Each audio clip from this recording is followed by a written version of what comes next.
Hello everyone, good morning to all of you.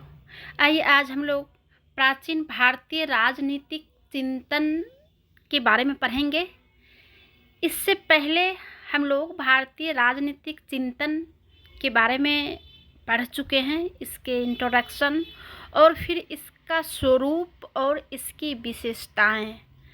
भारतीय राजनीतिक चिंतन के बारे में पढ़े हैं। आज हम लोग पढ़ेंगे कि जो विशेषताएं हैं भारतीय राजनीतिक चिंतन का, तो उसके बारे में कुछ विद्वानों ने या कुछ विचारकों ने आलोचना किया है।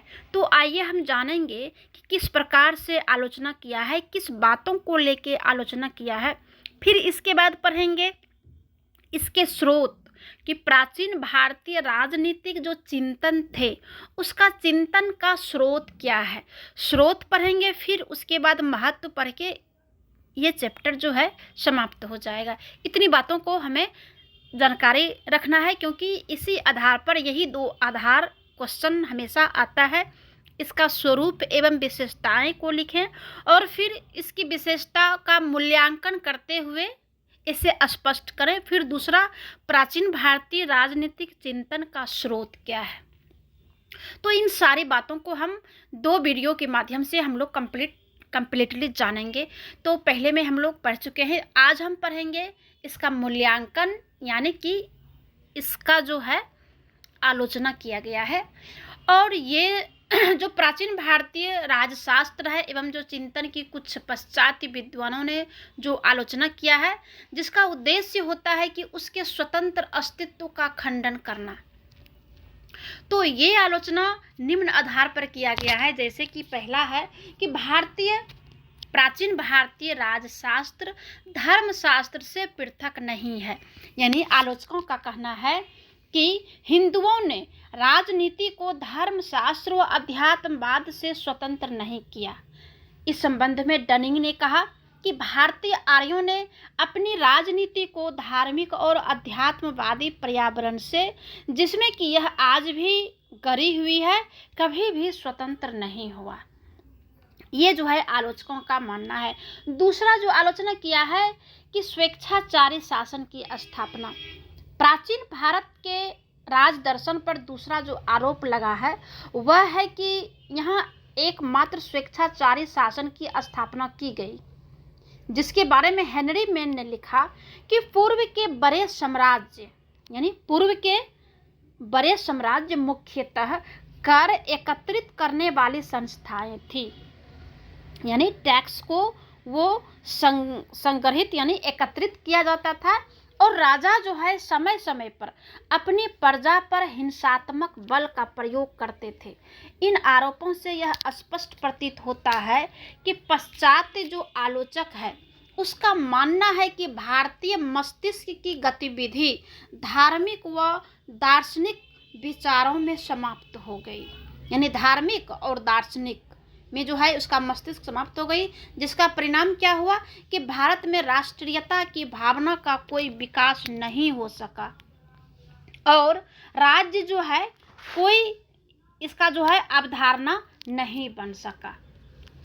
तो ये दो आधारों पर इसकी आलोचना किया गया है, लेकिन इसके बावजूद भी इसका कुछ महत्व को बताया है कि सिर्फ भारत के जो राजनीतिक चिंतन है या चिंतक है वो सिर्फ आलोचना का ही पात्र नहीं है, बल्कि इसका कुछ महत्व भी है। तो महत्व के बारे में मैक्सी ने कहा कि अनेक पश्चात्य विद्वान जो उपयुक्त मत दिया है उससे जो है सहमत नहीं है। उन्होंने भारतीय योगदान की भी सराहना की है। क्या सराहना किया है? जैसे कि मैक्सी ने कहा है कि हमें यह नहीं भूलना चाहिए कि भारत का राजनीतिक इतिहास यूरोप के इतिहास से अधिक प्राचीन है। ये हमें नहीं भूलना चाहिए, और राजनीतिक विचारों में निष्फल नहीं है। अपनी राजनीतिक स्वतंत्रता की अनेक शताब्दियों में भारतीय उपमहाद्वीप ने प्रायः सभी प्रकार के छोटे और विशाल राज्यों के उदय एवं पतन को देखा है, और यहाँ ग्रामीण गणतंत्र से लेकर चंद्रगुप्त और अशोक के मौर्य साम्राज्य थे। ये साम्राज्य ब्रिटेन के वर्तमान भारतीय साम्राज्य से अधिक विस्तृत थे और अपने काल में विश्व के महान राज्य भी थे।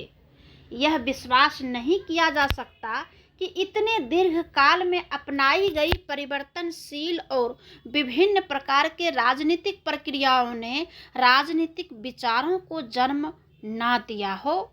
ऐसा जो है नहीं समझना चाहिए, क्योंकि हम लोग जो विशेषताएं को जो पढ़े हैं, जो पहले वीडियो में हम लोग इसकी विशेषता को पढ़े हैं, तो विशेषता में पढ़ने से ये मालूम होता है कि हमारे जो राजनीतिक चिंतक है, प्राचीन भारतीय राजनीतिक चिंतक, उसकी जो विशेषताएं जब पढ़ते हैं तो पता चलता है कि इसका कितना महत्व है। जो आलोचक जो है कुछ बातों को लेके आलोचना किया है, सिर्फ आलोचना तक ही हमारा जो चिंतक है वो सीमित नहीं है। तो अब आइए जानते हैं कि प्राचीन भारतीय राजनीतिक चिंतन के स्रोत। ये स्रोत को हम इसलिए अलग से यहाँ पे पढ़ रहे हैं क्योंकि चिंतन का जो स्रोत है वो अलग से एग्जाम में आता है, और एक साथ किसी भी एग्जाम में स्वरूप, विशेषता, मूल्यांकन, महत्व और स्रोत नहीं आता है। कभी अगर विशेषता आएगा तो उसके साथ में मूल्यांकन आएगा और महत्व आएगा, और स्रोत जब आएगा तो स्रोत आएगा और इसका फिर अलग से जो है इसकी आवश्यकताएं या फिर महत्व भी आएगा। तो इस टाइप से जो है क्वेश्चन आता है। तो आइए हम जानते हैं इसके स्रोत के बारे में। तो प्राचीन भारतीय शासन पद्धति का जो आरंभ होता है वो वैदिक काल से ही माना जाता है। वैदिक काल और महाकाव्यों के काल का राजनीतिक इतिहास निश्चित और क्रमबद्ध रूप से प्राप्त नहीं होता है। 3री शताब्दी ईसा पूर्व से पहले राजशास्त्र पर कोई ग्रंथ विशेष नहीं लिखा गया था। इसीलिए हमें प्राचीन भारत की शासन पद्धति की जो भी जानकारी प्राप्त होती है वह साहित्य तथा वेदों, ब्राह्मणों, धर्मसूत्रों, धर्मशास्त्रों, उपनिषदों, पुराणों, महाकाव्यों, जैन ग्रंथ आदि, बौद्ध जातकों आदि से मिलती है। तो इन सभी के अलावे प्राचीन भारत की शासन पद्धति के बारे में जो लिखा गया है और जो ग्रंथ है, जैसे कि कौटिल्य का अर्थशास्त्र है, कामंद की नीति शास्त्र है, शुक्र नीति है, इन सब ग्रंथों से जो है जानकारी प्राप्त होती है स्रोत के बारे में। हिंदू काल के राजनीतिक इतिहास पर जितने भी लिखे गए अनेक ग्रंथ, तो ग्रीक लेखकों के वर्णनों आदि से भी हिंदू राज्यों और उनकी शासन पद्धतियों के बारे में हमें कुछ जानकारियां मिलती है। और जो संस्कृत साहित्य में लिखे गए अनेक ग्रंथ है, जैसे कि पाणिनि है, पाणिनि के जो व्याकरण है, और कालिदास के रघुवंश, विशाखा दत्त के मुद्रा राक्षस, इन सब से भी प्राचीन भारतीय शासन पद्धति के बारे में कुछ सूचनाएं प्राप्त होती है, जो कि स्रोत के अंतर्गत आता है। तो इस प्रकार हमें प्राचीन राजनीतिक सिद्धांतों, चिंतन तथा विचारों आदि की जानकारी विभिन्न स्रोतों के माध्यम से प्राप्त होती है। प्राचीन भारतीय राजनीतिक चिंतन के स्रोत कई है, जो आइए हम एक एक करके जानते हैं।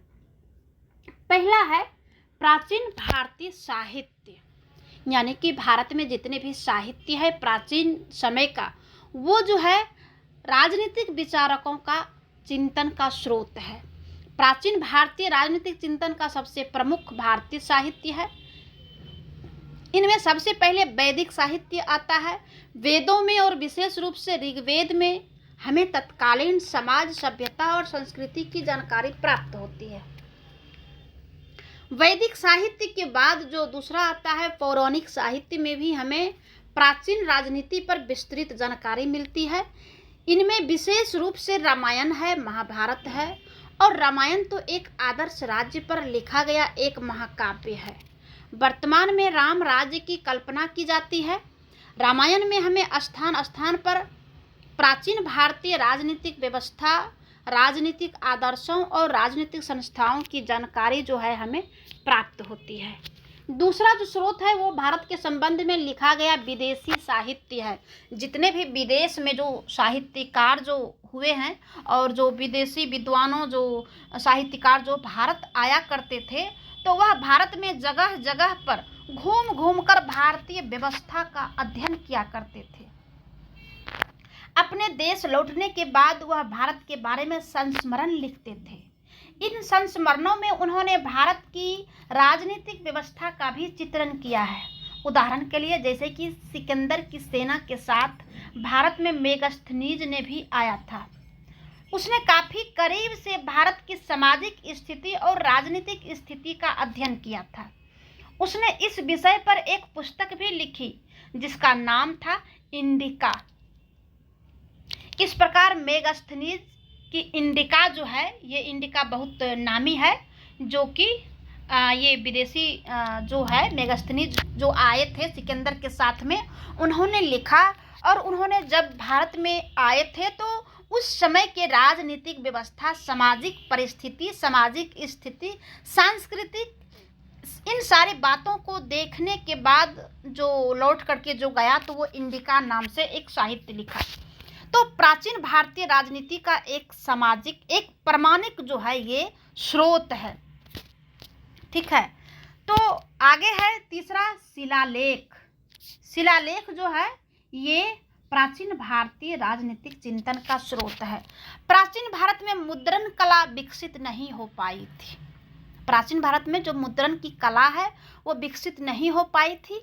इस कारण से ये जो ग्रंथ श्रुति है परंपरा के अनुसार चलते रहते थे, या उनकी ताम्र पत्रों पर लिखी गई पांडुलिपियां मिलती है।